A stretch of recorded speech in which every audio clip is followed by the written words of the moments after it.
Today is the 9th of January 2021 and this is a conversation between Emilio Longo and Ray Wilson. Ray, it's a pleasure to be in your studio today. Thank you for welcoming me. It's a pleasure being here, Emilio. Thank you. Great. Now let's begin with an introduction, Ray. Born 1953 in Melbourne, you're a tonal impressionist painter in the tradition of early Australian artists, especially those who came under the influence of Max Meldrum and his tonal realist methodology of painting. Living in Essendon for 36 years, you have been painting seriously for the last 25 years, maintaining your studio in your home. Known as an accomplished portraitist as well as still life and landscape painter, you have had 5 solo exhibitions at the Victorian Artists Society. You frequently enter art prizes in Australia, winning numerous awards in categories of exhibitions which have included the Camberwell Rotary Art Show, the Knox Rotary Art Show and the Anglesey Art Show, all in 2019. You have given painting demonstrations whereby you have painted distinguished Melbournians from life. Your paintings appear in collections in Victoria, interstate and overseas. Ray, to understand more about how you have gotten to where you are today, let's go back to your childhood. Did your family have a particular inclination to the arts, and if so, is this something which influenced you from early on? No, neither of my parents had a particular inclination. My father was a career soldier and my mother was a nursing sister. I suspect my father, from drawings I've seen, was quite adept at drawing at a younger age. That's Sure. about it. Fantastic. And how were you exposed to art during your youth? Look, I was always keen to sketch whenever an opportunity took. I just sketched during primary school, secondary school, and pretty much once I got to university, ultimately, I was very interested in art books. Fantastic. Great. So at that point when you were a kid and you were drawing, would you say you were drawing pretty much the same amount as any other kid would draw, or was it something that you paid a bit more attention to? I'd say slightly a bit more attention to. Sure. Yeah. Fantastic. You attended Koonung High School in Victoria between the years of 1966 to 1970. I understand you were interested in art at school but had to study science and humanities instead. Why was this so? I studied art up until year 10 and I was quite good at it. But at year 10 we had to decide between humanities and science, as you talked about, but I had particular skills in mathematics and economics, so I decided to leave the art behind, unfortunately, from year 10. Okay, so you left it behind at school, but in your own time, was it something that you still maintain? Not until I was into university, when Sure. I started to look for more art courses. Sure. After high school, you undertook a Bachelor of Economics at Monash University in 1971 and completed it in 1973. What led you to want to study economics? When I decided to do economics in year 11, my parents had the foresight to enrol me in a tailor's college, which was a local college, and I managed to do economics and I was tutored in it over the summer break. And when I came to do, I think it was year 12, actually, I was doing economics. So I missed a year basically, and I caught up extremely quickly, and I found that I did very well in economics. Sure. Great. Fantastic. Whilst in university, I understand you completed the odd course in art as well as seeking out art classes as an adult. Was the kind of art that you were exposed to in university and through your private classes something that excited you? Oh, definitely, yes. Everything I did excited me. In terms of art, I'm a fairly competitive person. I was a competitive, nationally ranked runner in my early years. So I was very competitive and I always liked to get a likeness and vis-a-vis other people, check to see how I was going in terms of a likeness of an object or a person. Sure, sure. So those art classes that you took in university, were they more realist based or were they more modern art based? I'd say they're modern. They're just techniques of painting. There was a course I did where you just used two colours, and I think it was alizarin and viridian Hmm. on oiled paper, and it was the cool and the warm, and it was just a way of painting. Sure. So you picked up a fair few good tips from those courses? Exactly, yes. Yeah. I think it wasn't too many courses at that stage. I was concentrating on my studies. Good. And were the teachers reputable? Look, I can't recall, quite honestly. Sure, sure. I understand you saw books on art in a university bookstore. Did these books have an influence on your artistic vision at the time? Definitely, I was drawn to these glossy illustrations in the store, mostly from the 19th century Impressionists. So that's where I was drawn to mostly. Sure. So was that in the university bookstore? Were you able to borrow those books or not No, really? I just spent my lunch hours and every free moment pouring through the pictures. So They must have known you pretty well. possibly, yeah. In the 1980s, you joined the Moonee Valley Art Group. How did you discover this group and did you find what you were looking for within it? Look, at the time, it was convenient for me. It was an evening. It was close by. They were a friendly group, and at times they were tutored and guided by somebody. So what I did there was, yeah, it was quite satisfying. Sure, sure. And do you think that's when you first were introduced to the tonal realist approach to working? Oh, not yet. No, Not yet. It came much later. Sure, sure.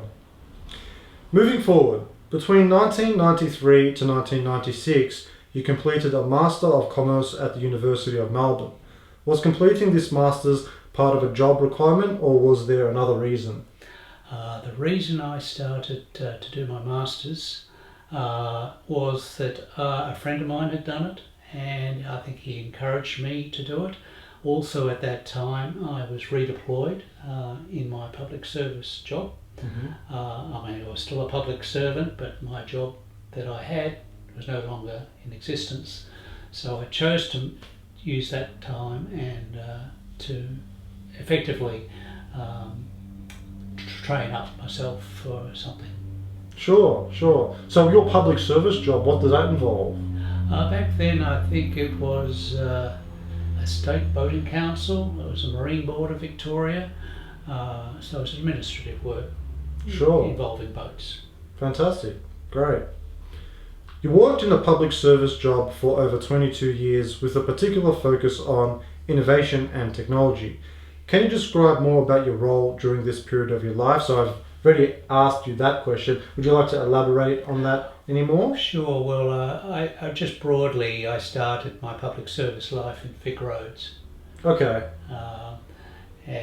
the then iteration of Vic Roads, and I was looking after things like taxis and tow trucks and trucks, and then I moved to the Ministry of Transport and did a lot of ticketing work on the precursor to the MyKey card, I guess. Way back then it was called a travel card, Mm-hmm. which was very new to have zonal systems of fares.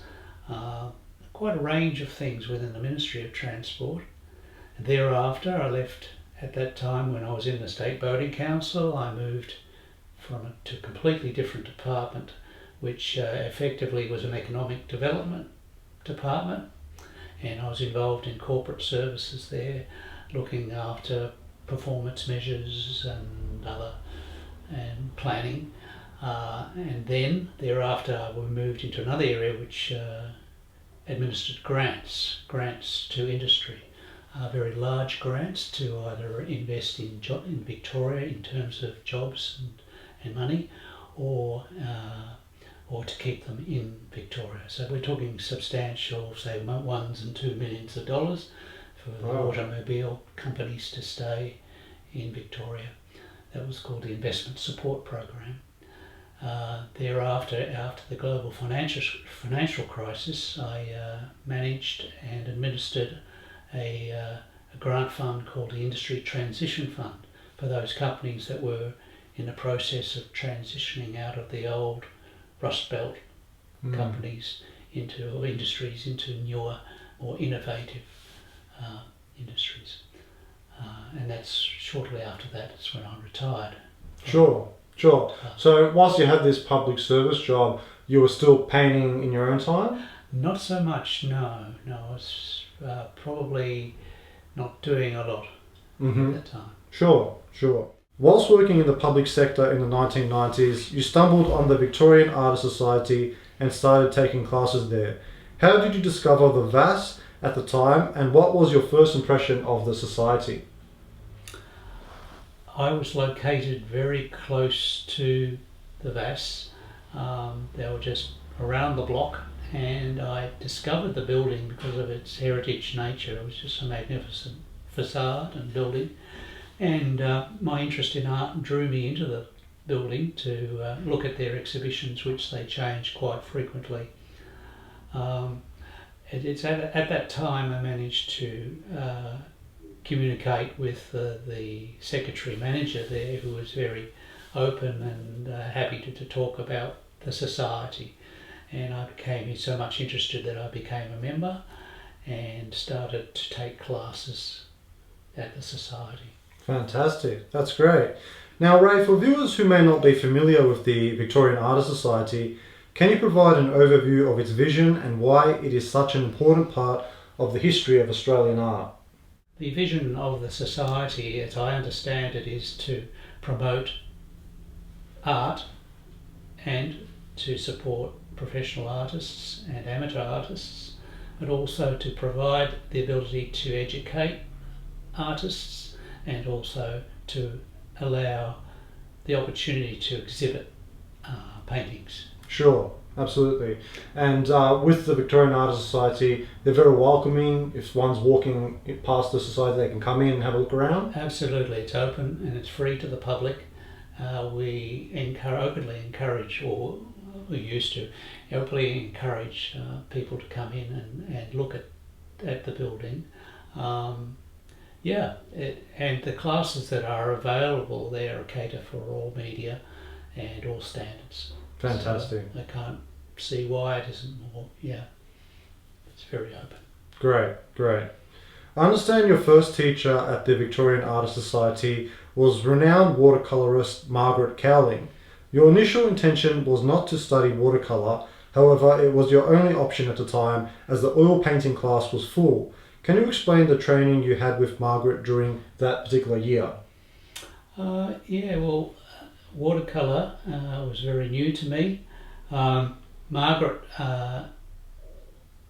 undertook a class in a way that was portraiture pretty much 100% of the time. It's quite unforgiving, but I was very thankful I had that opportunity to paint a portrait with watercolour. But with watercolour, as many of you know, once you make a mistake, it's.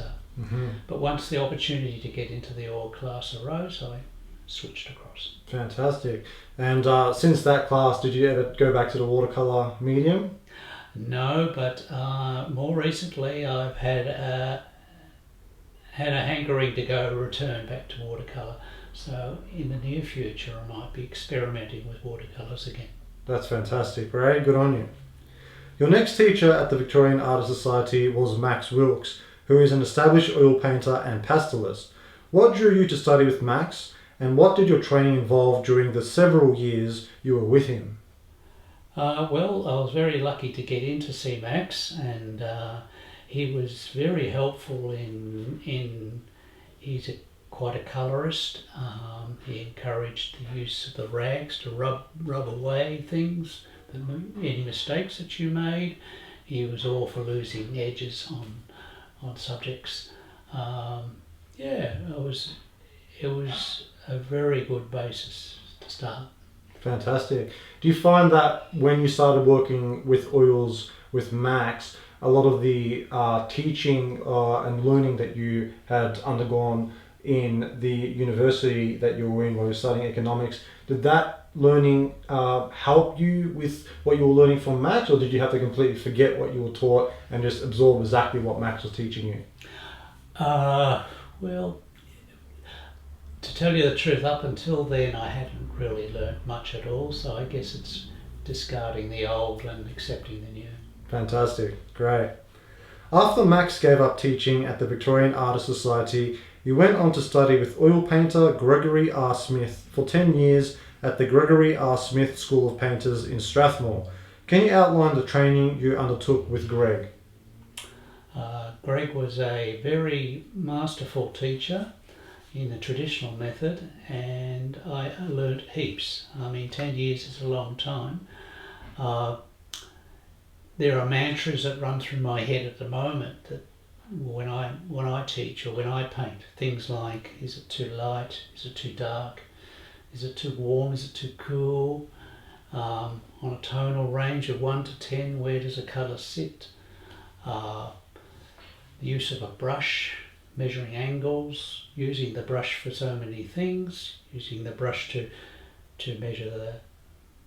measure quarters, halves, thirds, also using the brush to measure datums, which is really just taking a measuring point and using that everywhere else.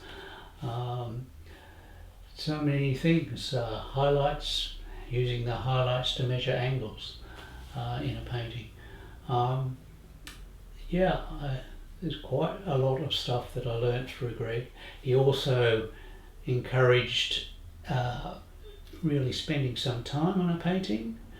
We would do a still life, which might last 3 days, which is quite a lengthy time, so you really explore in great depth the full range of things that you can do with a still life. He was very encouraging in that he didn't really want to make a clone of himself with my painting, Sure. in particular, so I was able to maintain my freer, more colourful style. Sure.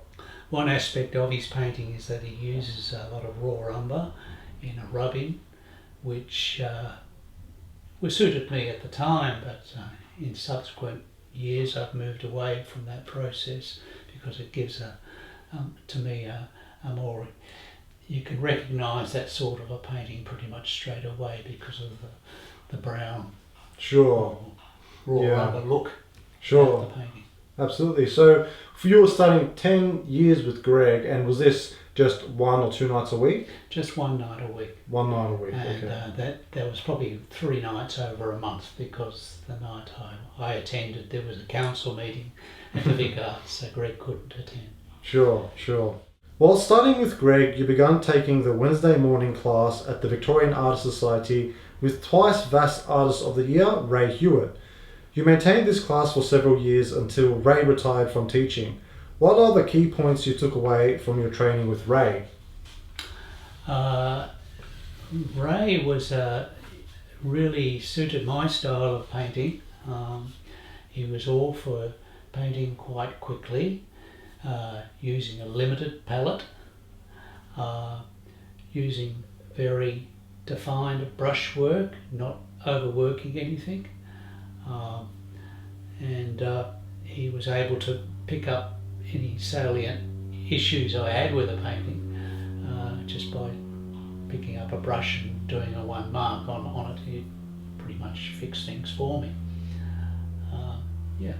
It's interesting when you, speaking of Ray Hewitt's work, because he's such a confident mark maker. When you study his brushmanship, it's just like every single brushstroke accounts for something, and he's so, you can really feel the speed in which he actually puts down those brush marks when you observe this painting. It's really impressive. It is. Yeah, and also underlying that is the accuracy, and I think he comes from a very formal background. He's learnt from, I think, Shirley Bourne was one of his early teachers, and he's very particular. I think back then they would have been very particular in the marks being in the right position.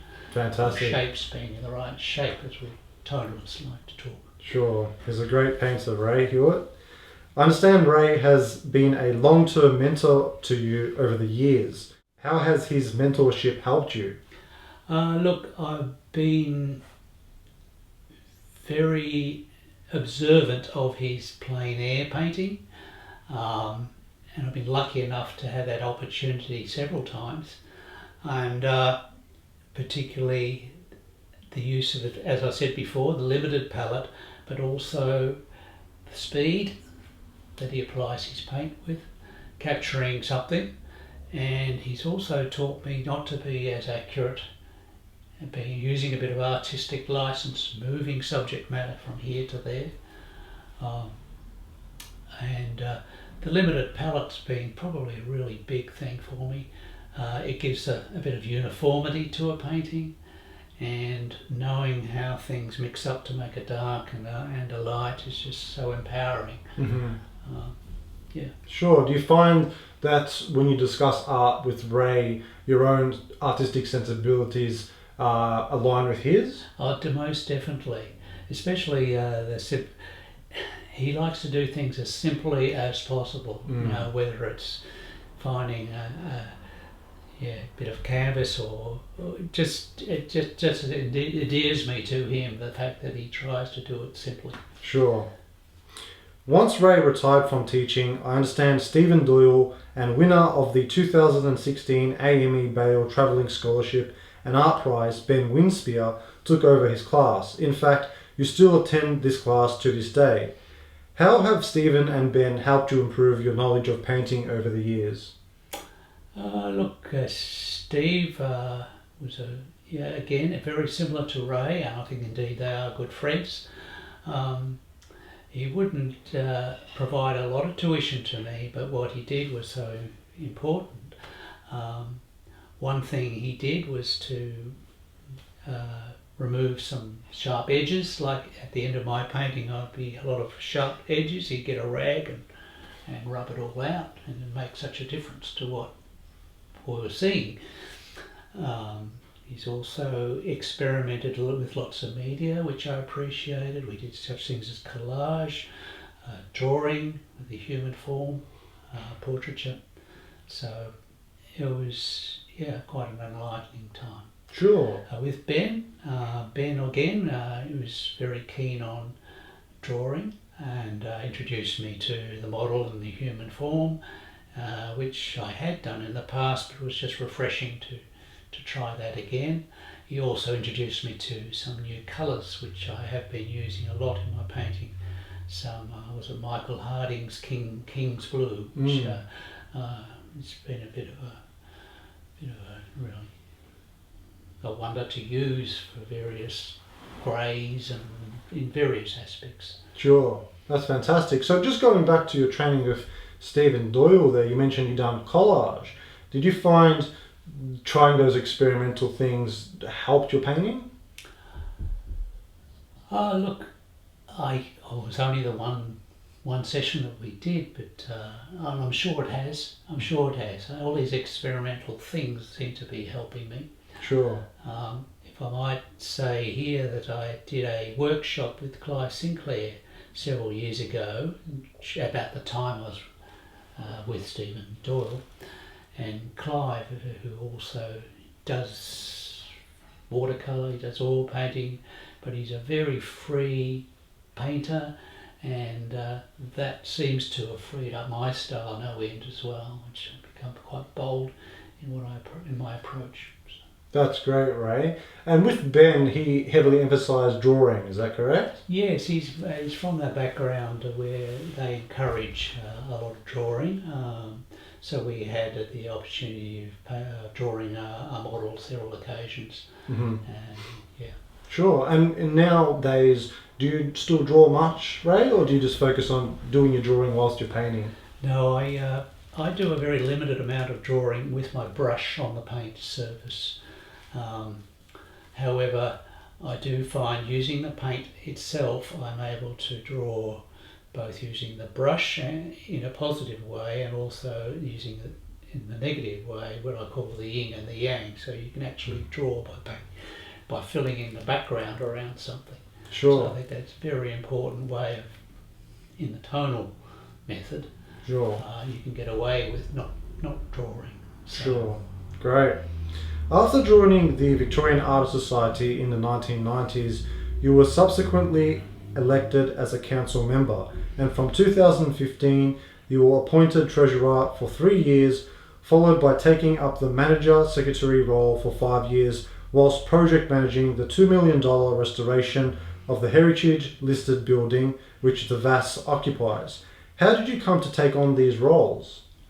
Well, first, when I joined council, I was involved with education, which I was able to build up the number of classes in the society from 6 to nearly 20. And at that time, I was appointed treasurer to look after the society's finances. The manager decided to leave at one stage, and I was best placed person to temporarily take over the manager's role until they got a new manager. However, once I took on that role, I found that I felt quite comfortable in that position, and made it known that I was quite comfortable, and they kept me on as manager whilst I was doing the treasurer's role, at least for 1 year. And then we just started our renovation project, which I also found my public service skills were quite suited to the work that involved in project management. So I started that role as well. Fantastic, Ray. That's excellent. Now, what responsibilities during your time as manager and treasurer of the Victorian Artists Society were you tasked with? Well, with looking at the treasurer role, which came first, just reporting to council on expenditure, revenue and profit, setting fees and charges for the society, and just regularly reporting. The manager role, well, the turnover of the society was roughly in the order of $500,000. We had to manage the school. Again, as I said, it was up to about 19 classes, 19 teachers, to pay their wages, etc. We also had 5 gallery spaces, which we rented out to private individuals, as well as our own program of exhibitions. And we had painting sales and just promoting all things art. Sure, fantastic. Did you find, Ray, that during that time you were able to paint it all whilst you were managing the Victorian Artists Society? And when I say paint, I mean actually paint whilst you were there. Sure, I made that more or less a condition. I didn't want to feel as if my work was harming my artistic journey, so I insisted that I do a class a week each week. Oh, that's fantastic. And that would have been a great way to meet a lot of artists as well. Incredible, yes. I would encourage any budding artist, if they get the opportunity, to join the society, because it's those little tips that you get either at an exhibition opening in your class or just someone dropping by at the door. Tips on colour, application of paint, where to go, what to buy, where to go, where to buy it, all those things. Sure, absolutely. Project managing the $2 million restoration of the building which the Victorian Artists Society occupies sounds like it would have been a tremendous responsibility. I understand the refurbishment took a total of 4 years to complete. Can you explain exactly what the refurbishment involved? Okay. Well, firstly, we had a great team. It wasn't just me. We had a very good president. We had some very good support by the then treasurer and the admin team that we had. The restoration was probably about 4 years. The first thing we did was to re-roof the roof, which is in a bad state of repair. A lot of leaks happening. There were, in the lower galleries, water streaming down the inside of the walls in some instances. So the roof was done one summer, and then we went, that was what I call stage one, and then we approached the upper galleries and the alcoves and balcony on the top floor by repainting, re-rendering, putting in new audio, new heating, hydraulic heating, and adjusting. There were two alcoves there that were previously storerooms. We opened them up to how they were originally. All this done sensitively to the heritage nature of the building. Then that would, I call that stage 2. Stage 3 was then to move downstairs and remove the toilets, upgrade the studio, and then upgrade all the offices and stairway, and put in a lift, as well as a new storage area above the airspace of the old toilets. Sure. The stairwell was flanked on either side by 2 storage rooms. Now we knocked those down and created a space, foyer space behind the stairways as it was originally. So everything was brought back to its original, without losing any of the heritage things. Like the studio, for example, we kept the floorboards, but we redid the roof and just adjusted the footprint of the studio. That's what I call stage 3. Stage 4 was the facade. Now the facade was cleaned, it was really tuck pointed and repainted. And that pretty much, as well as the new automatic front doors, replacing the existing. I've probably forgotten a heap of stuff, but that's fantastic, Ray, and I'm so glad that refurbishment actually went ahead, because that really rejuvenates the building that the society is in, and it carries it forward into another generation. Right. So with the actual studio in the back, you mentioned that the floorboards were kept the same, and I understand that some of the poles in the studio were also kept the same. Yes. Now I've heard that some of those poles may possibly have brush marks from back in the day of Arthur Streeton and such. Yeah. Do you think that's quite possible? Who knows? Who knows? Sure.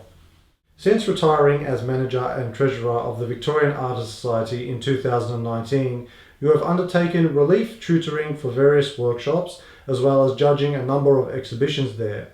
When judging an exhibition at the VAS, what is essentially involved? Now, we should mention as well that you have judged other art competitions as well, not necessarily ones at the VAS. However, ones that are judged at the VAS, what is the usual procedure?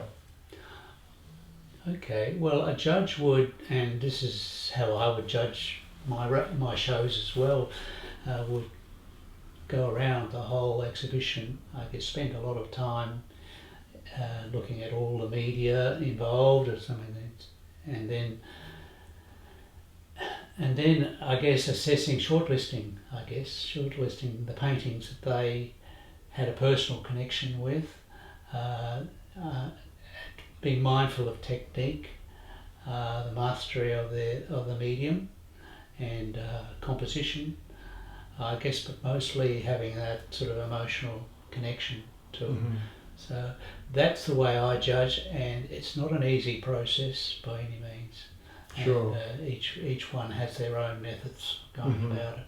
Does the winning work, does it have to have some reference to tonal realist painting, or to capture the spirit of tonal realist painting? No, not at all. No. Mm-hmm. Sure, and that's something interesting to note as well, because I feel like sometimes with the Victorian Artists Society there is this stigma perhaps surrounding it that is a little old-fashioned and not open to progressive art forms, and that's just not the case, right? That's not true. No, the Society has embraced all forms of art more recently. So over the, say, last 10 years, they've looked at taking on teaching roles, which looked at expressionism, sculpture, and even digital art. We've had workshops in the use of computers in developing art forms. There is a traditional role for tonal realism, which I personally hope the Society hangs on to and is well placed to hang on to. Mm-hmm. Sure, that's interesting. It's great that they're embracing advancements in technology and new media and such. However, do you feel as though the tonal realism is essentially still the foundation of the Society, or is it something that you feel may be in danger of becoming lost? I feel there is a danger, although they are well placed to hang on to it, because there are enough of the older, well, not so much even older, but there are enough tonal realists within the Society to ensure that it does continue. Sure. Great. So you're judging. Where are some of the other places that you've judged, Ray? Oh, there have been a number of Rotary shows that I've judged at. The Warragul Rotary Arts Show. There's an art show up at Wandon I've done 2 or 3 times. Also the Royal Agricultural Show I've judged that several times. Sure. And do you enjoy getting out there and judging other shows? Yes, it is a bit stressing at times, but once you're into it, quite happy to do that. Sure. How have you found teaching thus far, and has it made you more aware of your process as a painter? Yeah, well, as we discussed, I have a limited role in teaching, but I'm doing more and more now, and I do find that I am repeating the same things that I convey to my students in my own head whilst I'm painting, and I think I'm finding that helpful. That's fantastic. So you really find yourself having to question why it is that you're doing what you're doing when you're painting? Yes, I do that. Fantastic, that's great. I understand today you are a fellow and signatory member of the Victorian Art Society and you frequent the Friday Paint Group. Some artists are happy to paint in groups with people and discuss their work, whereas others prefer to work in solitude. What do you enjoy about attending the Friday Paint Group at VAS, and how does it help your work? Well, I'm a fundamentally social being, so I do enjoy the company of all my fellow artists. Sure. I do pick up tips from them, and I enjoy providing help where I can as well. The beauty of the Friday group is that it has a model, and you don't have to think about anything, you just present yourself there and start to paint. Speed is an issue because you need to learn to paint very quickly, because the model obviously can't stay there forever. But the beauty of the Friday group is the model keeps the same pose for 2 full days, and in that time you're able to get a very good likeness. That's fantastic. So with the particular props that are sometimes used in these Friday classes, I understand there tends to be a setting set up or a scene set up. Who's in charge of that? Is it the students or is it the instructor? We have what we call a monitor for the Friday group. There's 2 of them, so they might alternate, or I can't remember what exactly they do, but they take responsibility for paying the model, setting up this scene, so to speak, and One of the issues I understand of the Friday classes was that there wasn't a lot of storage space for student work. With the refurbishment, was that something that was addressed? There's still not a lot of storage space for student work. There were racks there, we've replenished those racks, taken them out and put them back in. Sure. But there's no more, No unfortunately. More. Sure. Nowadays, the Victorian Art Society is entering a new era, having recently celebrated its 150th anniversary and updating its website. It has also slowly come to offer more diverse workshops in a variety of mediums and art styles. Would you say that tonal realism still forms the core of the VAS, or is the society becoming more accepting of progressive trends in the art world? Now, we've already touched upon this particular notion. So in regards to this idea of passing on the tradition, do you feel as though artists that are involved with the Victorian Art Society have a responsibility to have this kind of sense that it's up to them to pass on the tradition to the new generation of art students and artists? Yes. Well, myself being a student of the society, I feel as if I have almost a role to pass that on myself. And I think all of, for example, the fellows, who would be mostly trained in a tonal manner, would have a similar view. That's great. So artists are really open to passing on their skill set, because I understand that there are some artists out there who prefer perhaps to keep their techniques secret, not pass them on. No, I think most of the ones that I know are open about conveying what they know, sharing their knowledge. Sure. I'm not. Those that seem to hang around with the society are the open ones. So That's fantastic. Yeah. That's great. That's the way it should be. And with documenting techniques and the painter's lives, the ones that are associated with the Victorian Artists Society, you think that that's something that the VAS should be paying more attention to? Because some of these artists are getting older.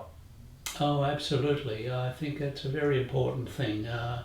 Using the modern techniques like videoing, very important. There are a number of artists out there, as you say, who are getting on in years, who have got a lot to offer, and this is one way of conveying that. Sure. And in your mind, is that something that VAS is working on at the moment?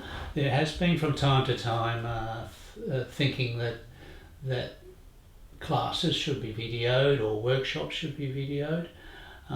There are, especially a number of the older brigade, are a little reticent in allowing a camera view their techniques. But yeah, I think that's the way it should be going. Sure, I agree. Absolutely.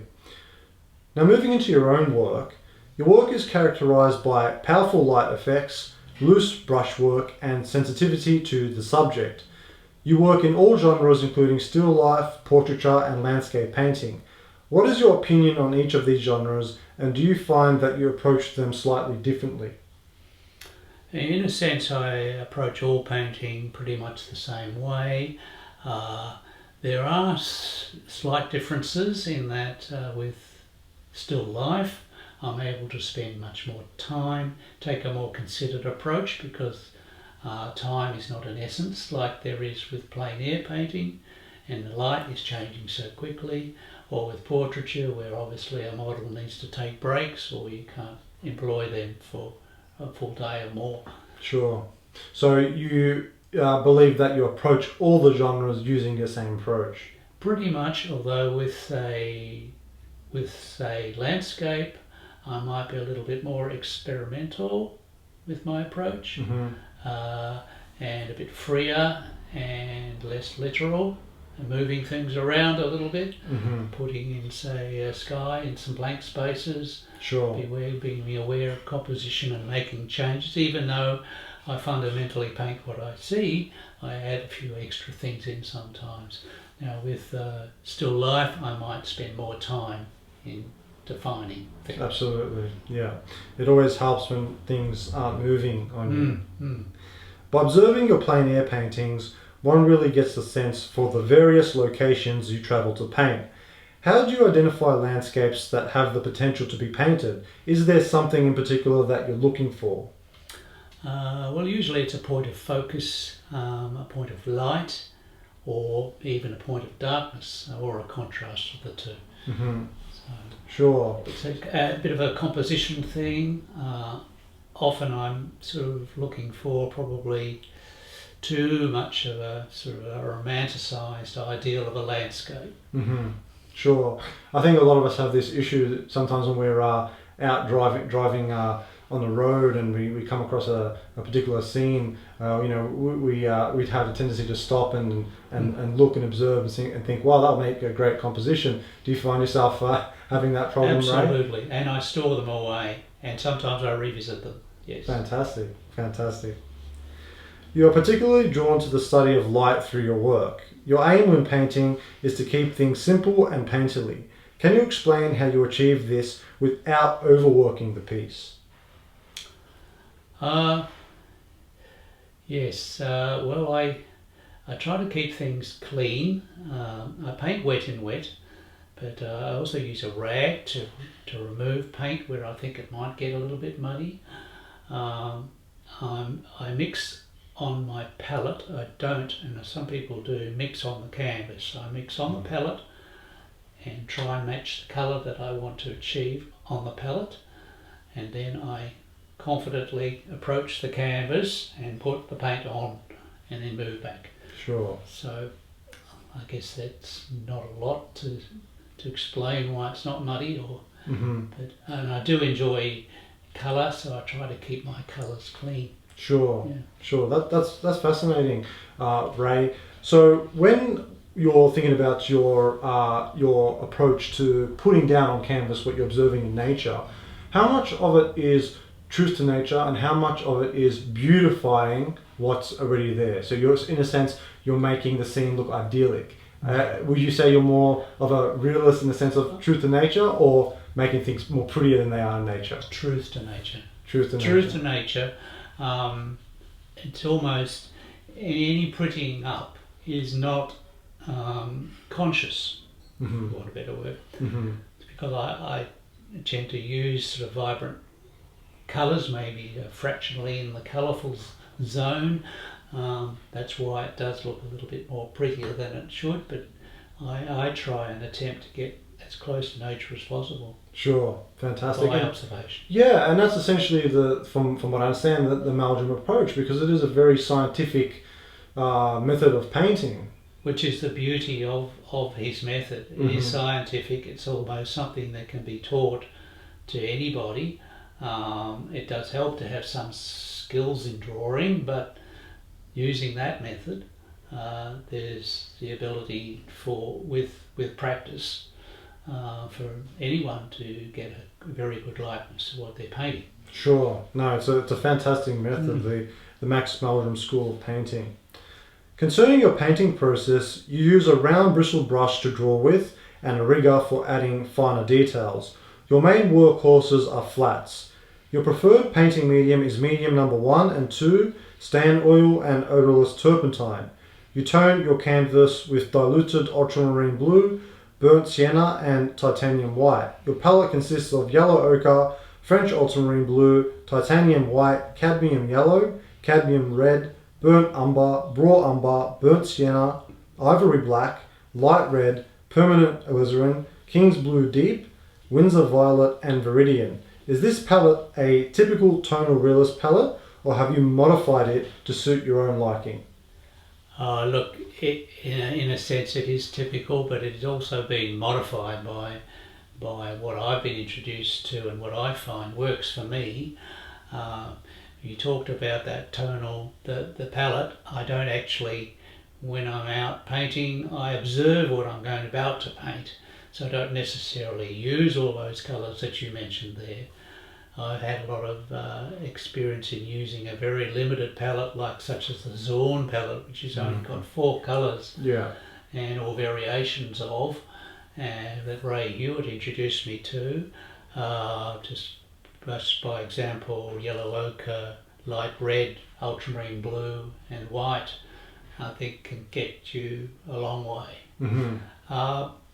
But yeah, that is various tonal teachers offer that sort of range of sort of colours. Sure. So you started... Always learning. Absolutely, we are. And so essentially you started with that palette that was recommended to you from your teachers, and did it get to a point where you felt like you couldn't mix particular hues, so then you would add another colour to your palette? Yes. Yeah, like this is, for example, there is the example of King's Blue, which I've been using in greys and various greys. I've also added a Windsor Violet, which has helped with really dark darks in certain instances. And because the Windsor Violet gives a purpley hue, I find it very useful in landscapes. It is more colourful, but it still fits in with the overall look of the painting. Sure.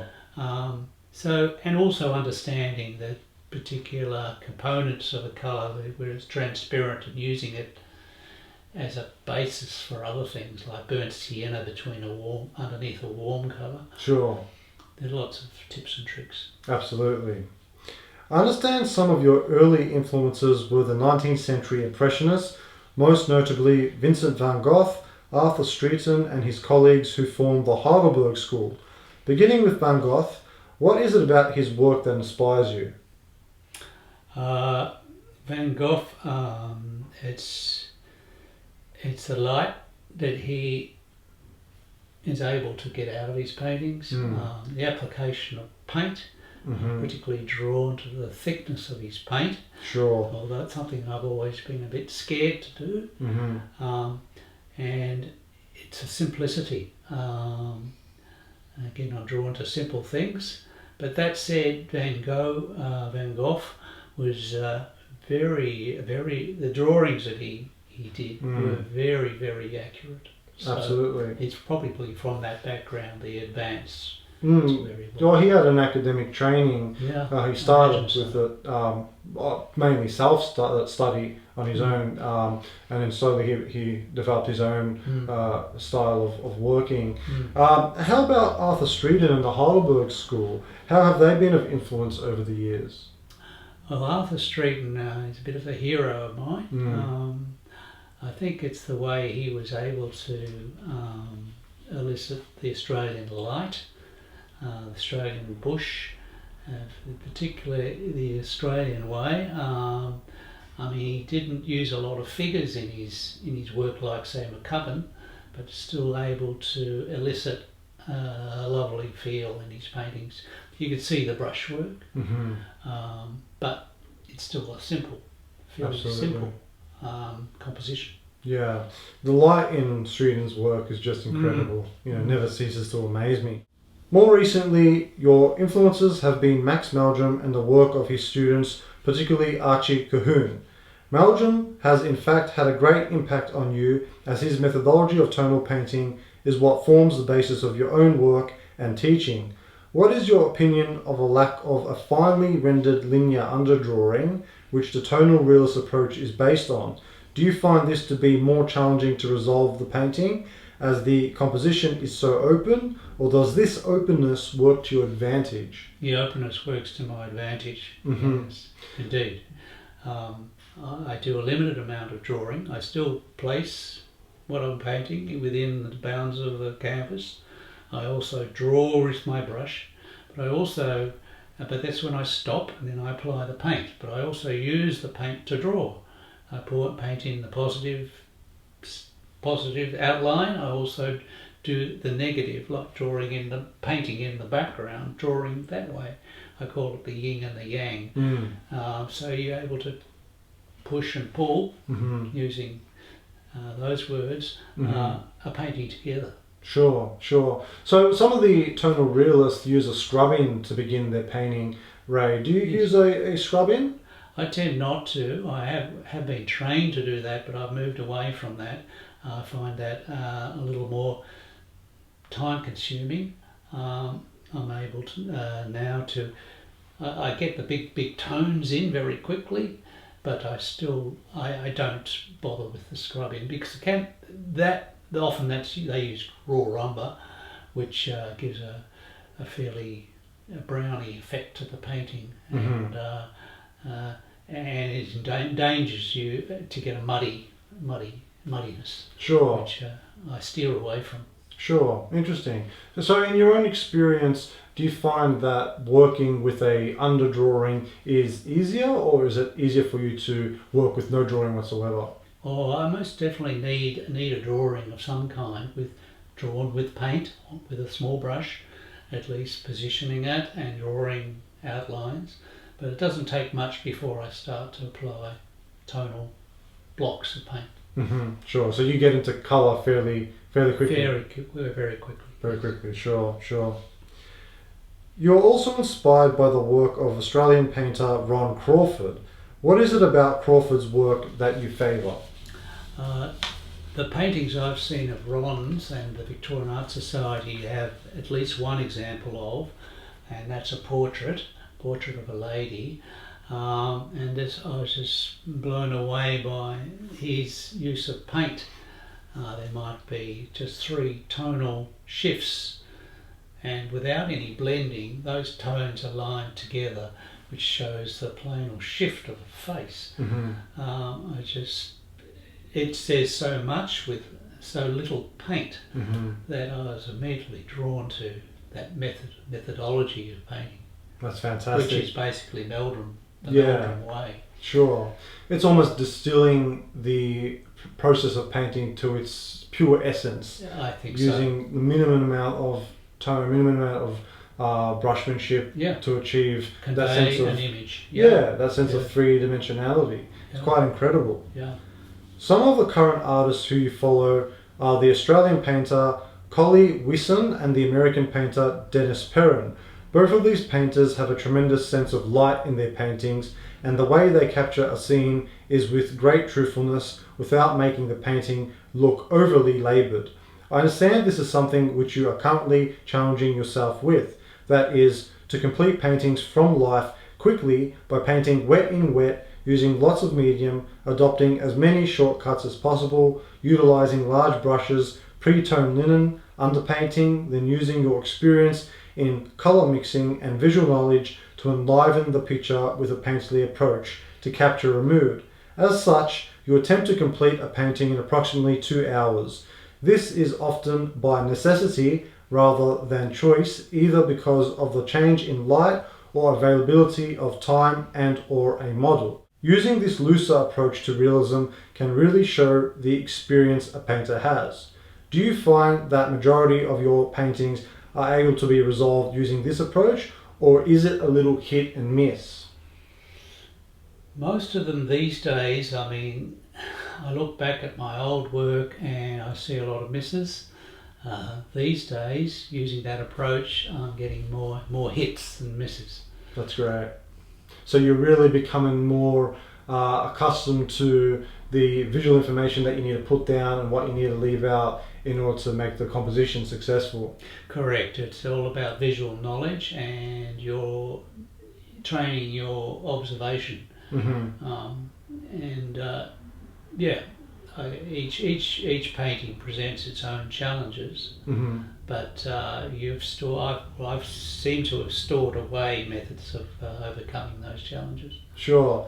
I understand that's one of the issues that a lot of watercolorists have is because it can be a very unforgiving medium, they tend to be very hit and miss. And it's interesting because I was recently speaking to another artist about this issue.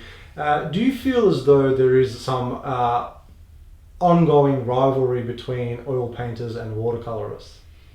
I think there might be. I think all painters think that the watercolorists, there's a bit of black magic involved. They've got all these tricks and things that they use. I mean, art is artificial, but watercolorists, they sprinkle salt on their watercolors. They scratch. They do all these fanciful things. But I'm just joking. As I said to you earlier, I think I may be trying some watercolour in the near future. Sure, absolutely. Now, this looser approach that we've been speaking about forces the painter to keep the subject matter simple and focus on the light catching an object and leaving areas suggested rather than finely rendered. I understand that brushstrokes and plane changes become very important when using this approach, as the more one fiddles with the paint, the more likely one is to create muddy colours and lose sight of the focal point. What are some of the strategies you use to work around these issues? It's again sort of mixing on my palette and just being very certain with my brush work on a painting. I'm not scared of using a rag to rub something away, so I can reapply some paint without making it muddy. It's just it comes down to experience, I guess. The more that you're able to stay away from fiddling with your tonal masses is better, because as soon as you start to fiddle, I find definitely that's when you run the risk of becoming muddy, or losing the form in the actual object as well. So you really kind of want to put the pieces of paint down and kind of leave them. Exactly. And maybe even with a brush stroke a la Ray Hewitt, just going with one stroke across, so you've got the paint layered onto the canvas and then disappearing, and leave it, don't touch it. Sure. Much more painterly. Yeah, absolutely. Much more pleasing to the eye. And in certain circumstances much more real. Yeah, definitely. It's very atmospheric, that particular approach, but it does require a great deal of experience and confidence on behalf of the painter as well. Yeah. You have referred to yourself as, quote, an unashamed colorist, unquote, and you definitely aren't afraid to really put colors down in your paintings. You believe that this helps keep the painting modern and pleasing. Indeed, it is refreshing to see such vibrant colours being used to capture the tints and shades found in nature, especially when one has spent much time studying the work of the European masters, which are based on the brown school, resulting in paintings which are quite dark. Have you any interest in working indirectly, that is, using the Flemish technique to create paintings? No. Okay, so straight to it. Yes. Quite certain of that. No, as you said, I do like colour, and I guess the Meldrum school, I guess, focused firstly on tone and then shape, and I think colour was the third thing. But I think I'd rather have the colour a bit further up the scale. I'm happy for it to jump in a bit earlier than that.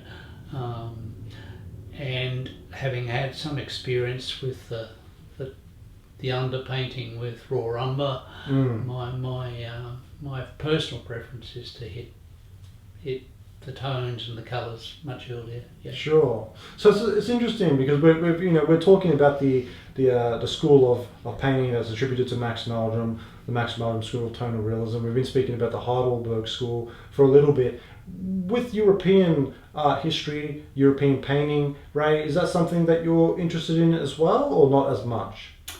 Look, not as much. I do admire European masters, and the Goyas and the Velázquez and all those. But no, I'm pretty much drawn to the more modern Australian Impressionists and the older stuff. Sure, absolutely. You have a good presence with local online galleries such as Bluethon to promote and sell your work. What has your experience been like selling your work online? Oh, it's been a good experience. I find Bluethon very easy to use, and I haven't had any bad experiences. And I've had a few successes with them. I was able to sell a few paintings, especially in the last 12 months. Certainly not enough to sustain me, but a nice thing to have happen. There are other online providers like Gallery 247.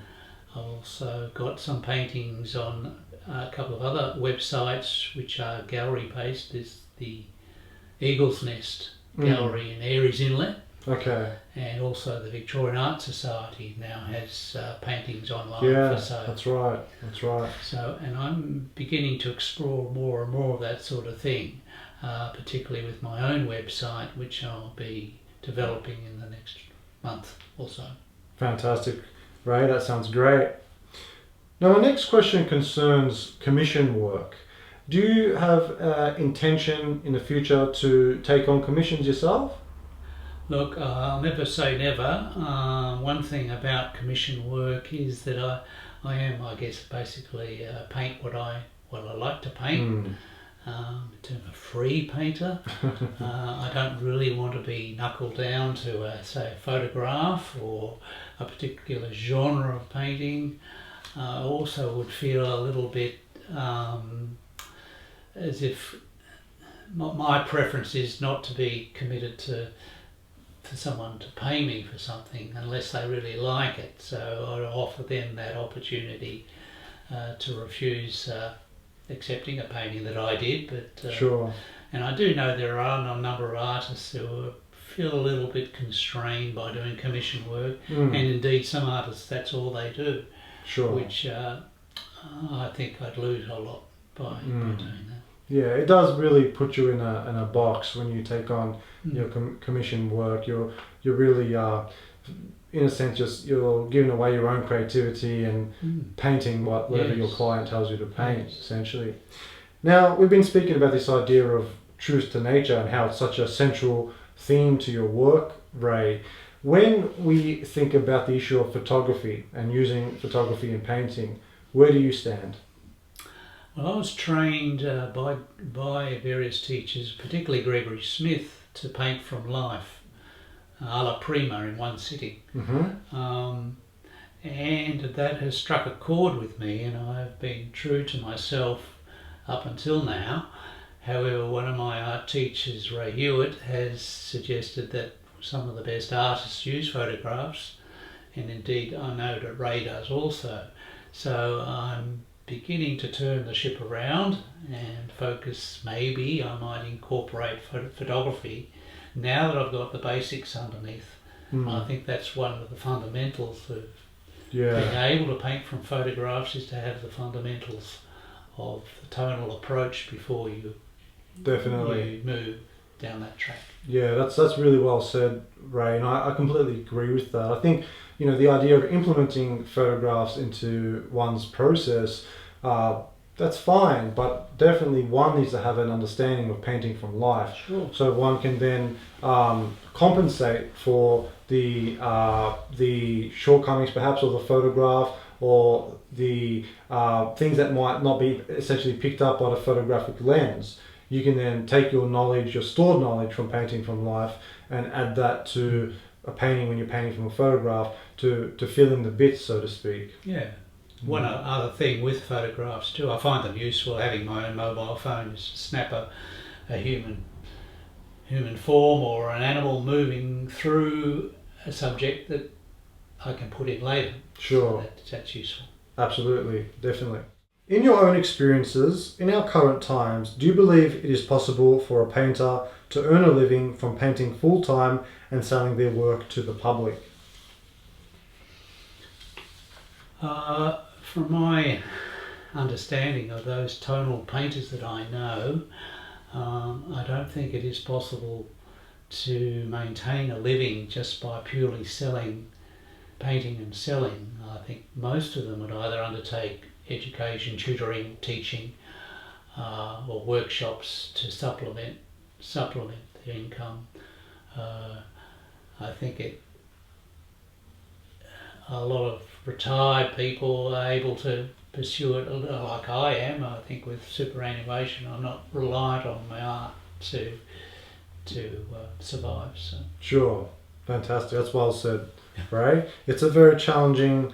It can be a very challenging lifestyle if you're trying to earn a living solely off the paintings that you're making. Yeah. So, and you're correct in saying that a lot of artists do turn to education, to teaching, to supplement some of their income as well. Yeah, and to make a living out of it, I think you'd have to have a particular niche market, or a particular, I guess, gimmick or a way of painting, and that's not the way I've been trained. And I mean, I have a way of painting, but I don't think it's there yet. In that it's not something that's going to be in great demand. Sure, and you definitely would need some consistent and loyal patrons that keep coming back to your work, collecting your work, and supporting your work throughout your painting life. Approaching the end of the interview, on January 27 and 28, you are teaching an Impressionist oil painting workshop at the Victorian Artists Society. It must be a privilege to be able to teach a workshop in an institution which you have been affiliated with for so many years. How did it come to be that you received the opportunity to teach at the VAS?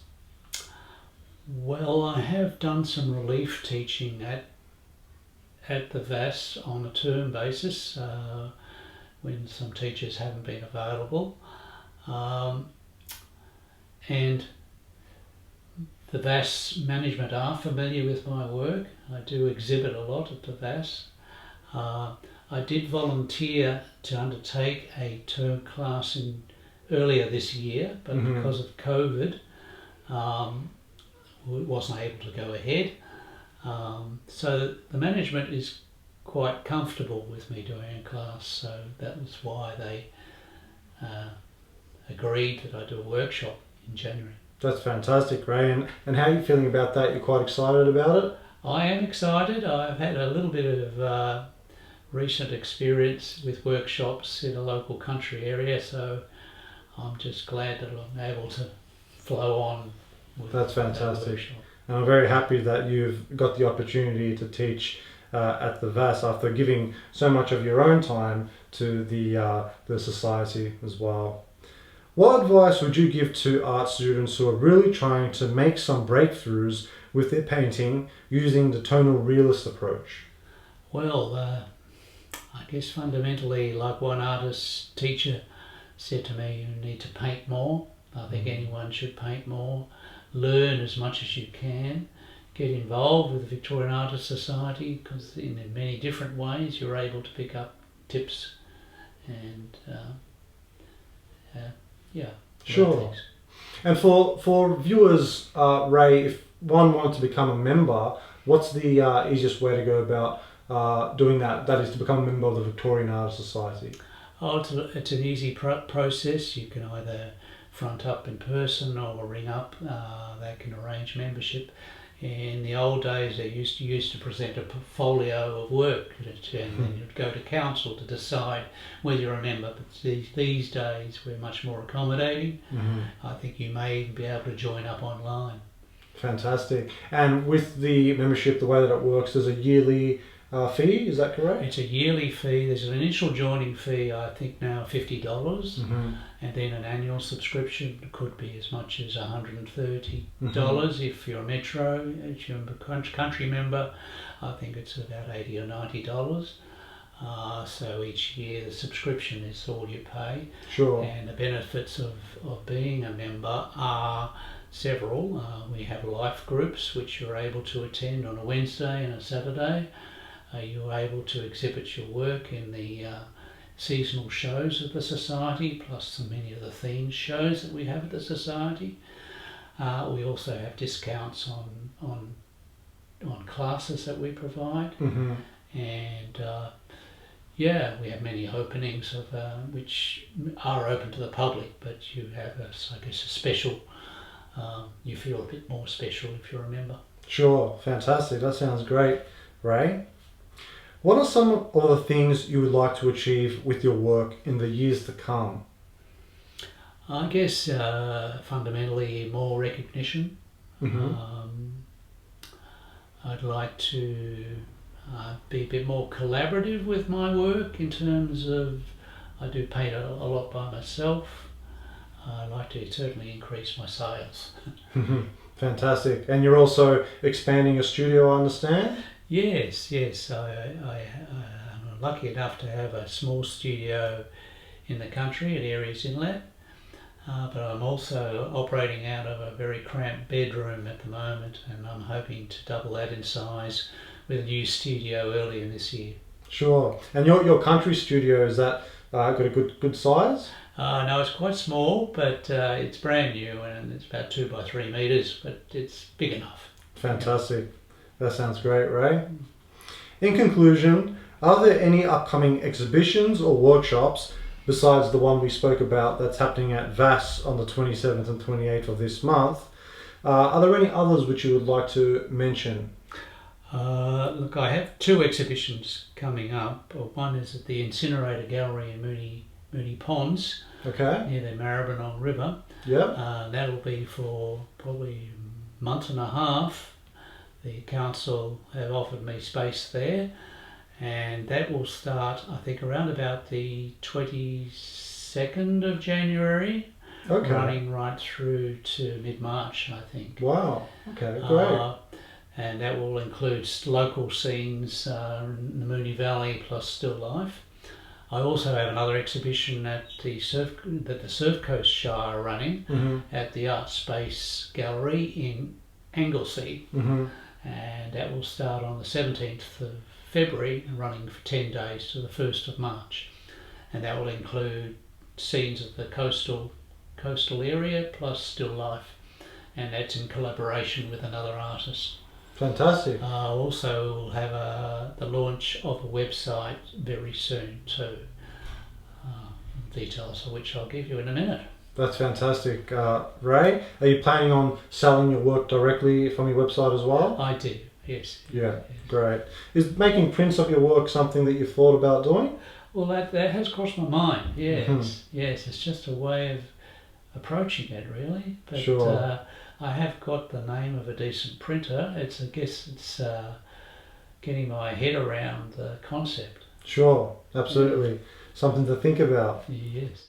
To end the interview, Ray, I just want to say thank you very much for your time today, inviting me into your studio and taking the time to sit down and talk about your life and your work. I think one of the things I've really picked up from observing your work and speaking with you is that you really persevere with your practice, your painting practice, and having observed your work over the years, one can see the advances you have made, which are great and very encouraging, especially for someone like yourself who's come from a background having a job as in another field altogether, but still having your painting on the side, then retiring and then being able to dedicate yourself full time to your painting.